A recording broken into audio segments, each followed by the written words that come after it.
వైఎస్ఆర్ కాంగ్రెస్ పార్టీకి ఇన్కమింగ్లో వచ్చిన ఏకైక నాయకుడు మొన్న శైలజనాథ్, పీసీసీ మాజీ పీసీసీ చీఫ్. ఇంతవరకు ఆయనకి ఎలాంటి పదవి ఇవ్వలేదు. వాస్తవంగా మంచి స్పోక్స్ పర్సన్, అద్భుతమైనటువంటి సబ్జెక్ట్ ఉన్నవాడు, వివిధ అంశాల మీద కూలంకుషంగా మాట్లాడగలిగినటువంటి వ్యక్తి. ఆయన రోజు వాడచ్చు, మరి ఎందుకు వాడరో తెలియదు.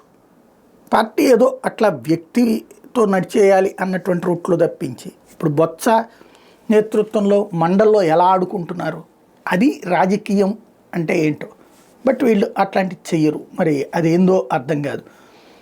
అందుకని నేనేమో 1 by 1 బై చెప్పేటటువంటిది. పిఠాపురం నియోజకవర్గంలో ఏదైతే అడుగుపెట్టినటువంటి పవన్ కళ్యాణ్ అక్కడ ఘన విజయం సాధించడం ఒక ఎత్తు అయితే, ఇప్పుడు అక్కడే ఉన్నటువంటి వర్మ ఆల్రెడీ ఆయన్ని గెలిపించడం కీలక పాత్ర పోషిస్తే, ఆ వర్మని కూడా గతంలో ఓడించినటువంటి పెండెం దొరబాబు వాస్తవంగా చెప్పండి మొన్నటిసారి ఎమ్మెల్యే, ఆయన కాస్త ఈ దఫా వచ్చి జనసేనలోకి చేరటం, పవన్ కళ్యాణ్ని గెలవటం, జనసేనలో చేరటం. అంటే ఇక పిఠాపురంలో మిగతా పార్టీల వాళ్ళు ఇక తమ రాజకీయ భవిష్యత్ అయిపోయింది అని భావిస్తున్నారా అంటే అవునన్న సంకేతం కనబడుతుంది.